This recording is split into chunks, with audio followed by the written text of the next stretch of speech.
अगले साल होने वाले विधान परिषद के द्विवार्षिक चुनाव को लेकर संभावित उम्मीदवारों की कवायद शुरू हो गई है। खासकर स्नातक सीट के लिए कम से कम गाजीपुर में तो यही स्थिति है। अब तक 2 संभावित उम्मीदवारों के नाम सामने आ चुके हैं। इसी 12 जनवरी को माध्यमिक शिक्षक संघ शर्मा गुट की गाजीपुर यूनिट की बैठक MAH इंटर कॉलेज में हुई। बैठक में संगठन के प्रदेश मंत्री चौधरी दिनेश चंद्र राय को सर्वसम्मति से विधान परिषद की वाराणसी खंड की स्नातक सीट से चुनाव लड़ाने का प्रस्ताव पारित हुआ। उसके एक दिन पहले 11 जनवरी को उत्तर प्रदेश माध्यमिक शिक्षा परिषद मतलब EP बोर्ड के वाराणसी क्षेत्र के अपर सचिव विनोद राय अपने गृह जिला गाजीपुर आए थे। वह कुछ देर के लिए जमानिया क्षेत्र के देवा बैरनपुर गांव पहुंचे थे, जहां ठाकुरबाड़ी में विधिवत दर्शन पूजन किए थे। मौके पर मौजूद उनके अति करीबी और शुभेच्छु उनका स्वागत किए थे।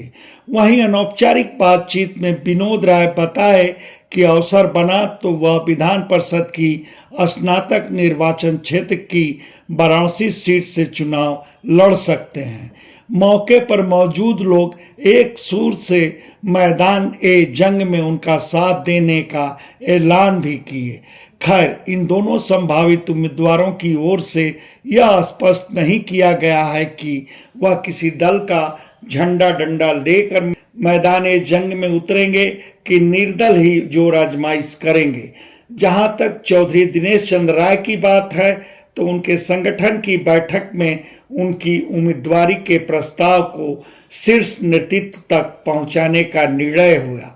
वैसे भी माध्यमिक शिक्षक संघ शर्मा गुट विधान परिषद की शिक्षक सीट के अलावा स्नातक सीट पर भी सफल प्रयोग कर चुका है।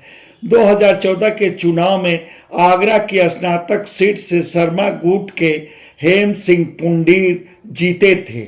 उसके पहले गोरखपुर सीट से डॉक्टर YK सिंह विधान परिषद में पहुंचे थे।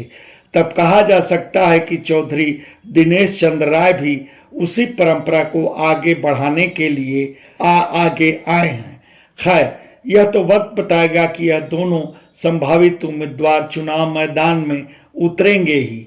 अगर चुनाव मैदान में वह उतर भी गए तो कामयाबी उनके कदम चूम पाएगी या नहीं, मगर वह दोनों जन भाजपा के लिए परेशानी के सबब जरूर बन जाएंगे।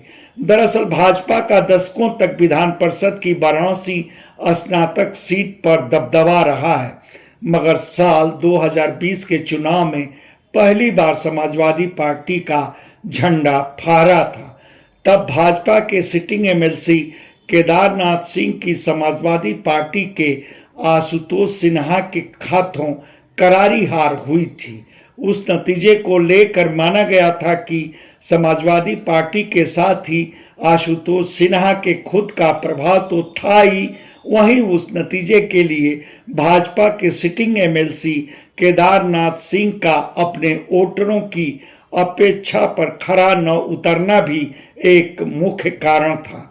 खैर, बात विधान परिषद की वाराणसी स्नातक सीट के अगले साल चुनाव के संदर्भ में हो रही है तो यह लगभग तय माना जा रहा है कि एक बार फिर भाजपा केदारनाथ सिंह पर ही दांव लगाए। उस दशा में मैदान जंग में विनोद राय और चौधरी दिनेश राय की मौजूदगी भाजपा का खेल बिगाड़ सकती है और तब हैरानी नहीं कि वह हालात समाजवादियों को फिर से दम भरने का मौका बना दे। वैसे अगर वह हालात बने तो उसके एक और पहलू को भी खारिज नहीं किया जा सकता, यह कि वह हालात जम्मू कश्मीर के लेफ्टिनेंट गवर्नर मनोज सिन्हा को सांसद में डालेगा। वह कैसे, इसको समझने से पहले आप यह जान लें कि भाजपा के पूर्व MLC केदारनाथ सिंह मनोज सिन्हा के बेहद करीबी माने जाते हैं। विधान परिषद के वाराणसी स्नातक निर्वाचन क्षेत्र में गाजीपुर समेत अगल बगल के कुल 8 जिले आते हैं और गाजीपुर मनोज सिन्हा का गृह जिला है। तो विनोद राय और चौधरी दिनेश चंद्र राय का भी गृह जिला गाजीपुर ही है। फिर वह दोनों जन मनोज सिन्हा की ही बिरादरी से भी आते हैं। उस दशा में मनोज सिन्हा से जुड़े गाजीपुर के वोटरों के बंटने का खतरा बना रहेगा। वैसे इस सिलसिले में आप क्या कहेंगे, यह हमारे कमेंट बॉक्स में जरूर बताएं। धन्यवाद। आपसे आग्रह है कि हमारे चैनल को लाइक करें, शेयर करें, सब्सक्राइब करें और फेसबुक यूजर हैं तो हमारे पेज को फॉलो करना ना भूलें।